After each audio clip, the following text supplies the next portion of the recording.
పార్వతీదేవి మన్మధుడికి శాపం పెట్టిందన్న విషయం మీకు తెలుసా? ఒకసారి శివుడు హిమాలయ పర్వతంపై గాఢమైన తపస్సు చేస్తూ ఉన్నప్పుడు లోకక్షేమం కోసం దేవతలు భయపడ్డారు. ఎందుకంటే తారకాసురుని వధకు శివుని కుమారుడు కావాలి. కానీ శివుడు యోగ సమాధిలో ఉండి దాంపత్య భావాన్ని పూర్తిగా మర్చిపోయాడు. ఆ పరిస్థితులలో శివపార్వతుల కలయిక జరగకపోతే దైత్య సంహారం కూడా అసాధ్యం. దేవతల అభ్యర్థనపై మన్మధుడు శివుని తపస్సును భంగం చేయాలని ప్రయత్నించాడు. ఆయన తన పుష్పబాణాన్ని శివునిపై సంధించాడు. ఆ ప్రభావంతో శివుని మనసు క్షణం పాటు పార్వతీదేవిపై లగ్నమైంది.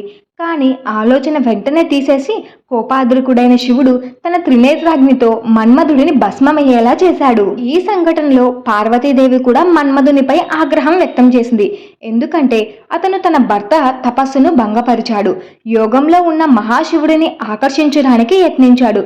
ఇది భార్య ధర్మానికి విరుద్ధంగా భావించి పార్వతీదేవి మన్మధుడికి శాపం ఇచ్చింది. ఓ మన్మథ, నీ ప్రభావం వల్ల మానవులు మోహానికి లోనవుతారు. కానీ నీకు శరీరం అనేదే ఉండదు. నీవు అనంగుడిగా ఉంటావు. కేవలం అనుభూతి రూపంలోనే జీవులలో ఉండగలవు అని పేర్కొన్నారు.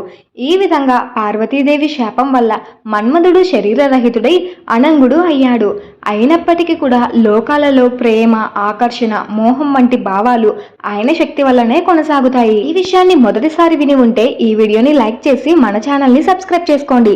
అలాగే ఓం నమః శివాయ అని కామెంట్ చేయడం మాత్రం అస్సలు మర్చిపోకండి.